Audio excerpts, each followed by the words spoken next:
வணக்கம். இன்னைக்கு சமையல் பார்க்கலாம். உருண்டை குழம்பு நான் எப்படி பண்ணுவேங்கிறத உங்களுக்கு சொல்கிறேன். அதுக்கு தேவையானது பார்த்திங்கன்னா, முருங்கைக்கீரை வந்து நம்ம மாடி தோட்டத்திலேயே கிடைச்சிது எனக்கு. அதனால் நான் பறித்து எடுத்துக்கிட்டேன். தேங்காய், அரை மூடி தேங்காய் எடுத்துக்கணும். துவரம்பருப்பு, கடலைப்பருப்பு, புளி.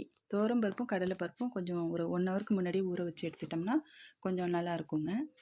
அப்புறம் பார்த்திங்கன்னா, துவரம்பருப்பு 1/2 டம்ளர் எடுத்தோம்னா, கடலைப்பருப்பு 1 டம்ளர் அல்ல 1 1/4 டம்ளர் கூட எடுத்துக்கலாம். அப்புறம் சின்ன வெங்காயம், தக்காளி, பூண்டு இதெல்லாம் பொடிசாக கட் பண்ணிவிட்டு நல்லா வதக்கிக்கணும் எண்ணெயில்.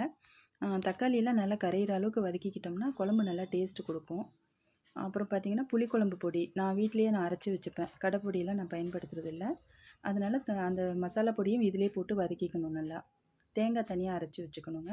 தேங்காய் பார்த்திங்கன்னா, தேங்காய், சோம்பு, சீரகம் இதெல்லாம் அரைச்சி தனியாக எடுத்து வச்சுக்கிட்டேன்.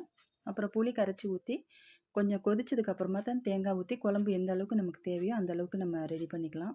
குழம்பு கொஞ்சம் தண்ணியாகவே தான் கொதிக்க விடணும். ஏன்னா அதுக்கப்புறம் பார்த்திங்கன்னா, உருண்டை போடும்போது கெட்டியாயிடும்னு.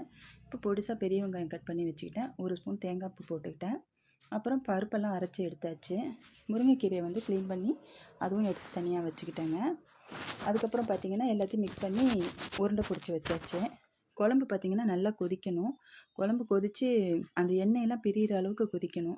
கொதித்ததுக்கப்புறம் உருண்டைகளை உருட்டி அப்படியே குழம்புல போட்டுடலாம். சில பேர் வேக வச்சு போடுவாங்க. நான் அப்படியே தான் உருட்டி போடுவேன். நல்லா தான் இருக்கும், உடஞ்செல்லாம் போகாது, நல்லாயிருக்கும். குழம்பு நிறையா இருக்கிற மாதிரி இருக்கும். ஒரு 5 நிமிஷம் கொதிக்க விட்டு குழம்பு ஆஃப் பண்ணிட்டோன்னா, ஒரு 10 நிமிஷம் கழித்து பார்த்தோன்னா குழம்பு கொஞ்சம் இந்த மாதிரி வற்றி குழம்பு பதத்துக்கு கரெக்டாக இருக்கும். ரொம்பவும் கிரேவி பதத்துக்கு நம்ம குழம்பு வச்சு உருண்டையை போட்டோம்னா அது கூட்டு மாதிரி ஆகிடுங்க. குழம்பு அவ்வளோவா நல்லா இருக்காது. நன்றிங்க. சேனலை சப்ஸ்கிரைப் பண்ணுங்கள். ஃப்ரெண்ட்ஸ் எல்லாருக்கும் ஷேர்